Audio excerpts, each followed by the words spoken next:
বিসমিল্লাহির রহমানির রহিম। আল্লাহুম্মা সাল্লি আলা মুহাম্মদ। আসসালামু আলাইকুম। হিসাব বিজ্ঞান ও গণিত টিচিংয়ের পক্ষ থেকে সবাইকে জানাই আন্তরিক শুভেচ্ছা, অভিনন্দন। এসএসসি পাশকৃত শিক্ষার্থী বন্ধুদেরকে মহাসুখবর দিচ্ছি।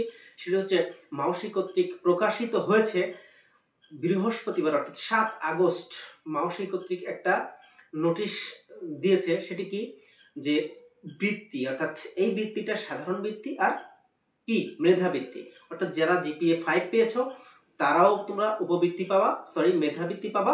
আর হচ্ছে যারা জিপিএ 5 পাওনি তারাও কিন্তু কি বৃত্তি পাবা, সাধারণ বৃত্তি পাবা। তো এই সংক্রান্ত তথ্য তোমরা সবসময় এইখানে অর্থাৎ হিসাব বিজ্ঞান ও গণিত টিচিং হবে সবসময় পাবে এবং সঠিক তথ্যটি দেওয়ার চেষ্টা করবো। কোনো ভুল তথ্য দিয়ে বিভ্রান্ত করার চেষ্টা আমি করব না। তো চলো আমরা চলে যাই প্রথম আলো পত্রিকার কিছু অংশ দেখে আসি যে আসলে এখানে কি বলেছে।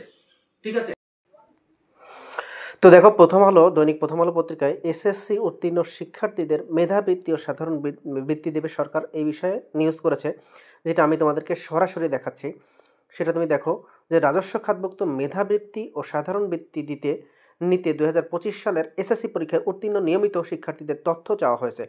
14 আগস্টের মধ্যে নির্ধারিত নমুনা ছক অনুযায়ী ইমেইলে পাঠাতে হবে এবং হার্ড কপি পাঠাতে হবে।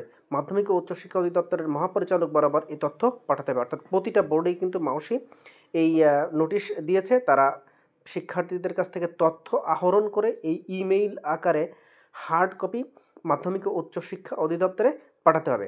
দেখো, গতকালকের নিউজ তারা করেছে যে আজ বৃহস্পতিবার 7 আগস্ট মাধ্যমিক ও উচ্চশিক্ষা অধিদপ্তরের মাউসি এক চিঠিতে এই তথ্য জানানো হয়েছে। এই সংক্রান্ত চিঠি সব শিক্ষা বোর্ডের চেয়ারম্যানকে পাঠানো হয়েছে। যেটা আমি একটু আগে বললাম, চিঠিতে যেসব তথ্য দিতে হবে তার নমুনা ছক দেওয়া হয়েছে। ছক অনুযায়ী এসএসসি পরীক্ষায় অংশগ্রহণকারী মোট নিয়মিত পরীক্ষার্থীর সংখ্যা এবং মোট নিয়মিত উত্তীর্ণ পরীক্ষার্থীর সংখ্যা, অর্থাৎ শিক্ষার্থীর সংখ্যা, জিপিএ পাস পাওয়া শিক্ষার্থীর সংখ্যা, জিপিএ পাস ছাড়া শিক্ষার্থীর সবার তথ্য তোমার দিতে হবে। অর্থাৎ মাউসিতেই পাঠাতে হবে বোর্ডের মাধ্যমে। অর্থাৎ বোর্ড তোমাদের কাছে বিভিন্ন তথ্য কিন্তু চাইবে, যে তথ্যগুলো চাইবে সেই তথ্যগুলোর আকারেই তোমাকে দিতে হবে। প্রসঙ্গত, প্রতি বছর এইচএসসির ফলের ভিত্তিতে 10,500 শিক্ষার্থীকে বৃত্তি দেয় সরকার। তাদের মধ্যে 1,125 শিক্ষার্থীকে মেধাবৃত্তি এবং 9,375 শিক্ষার্থীকে মাসিক 825 টাকা ও বছরে এককালীন 1,800 টাকা দেওয়া হয়। আর সাধারণ বৃত্তিপ্রাপ্ত শিক্ষার্থীদের মাসে 375 টাকা দেওয়া হয়, বছরে এককালীন 750 টাকা দেওয়া হয়ে থাকে। নিয়মগুলো কিন্তু দেখে আসলাম, ঠিক আছে, নিয়ম কানুনগুলো কি করলাম, দেখে আসলাম যে আসলে কি কি সিস্টেমে কি কি উপায়ে এই তুমি যে মেধাবৃত্তি এবং সাধারণ বৃত্তি পেতে পারো। এখানে একটা তথ্য গ্যাপ ছিল, সেটি হচ্ছে জিপিএ 5 যোগ্যতা লাগবে আর সর্বনিম্ন কিন্তু 3।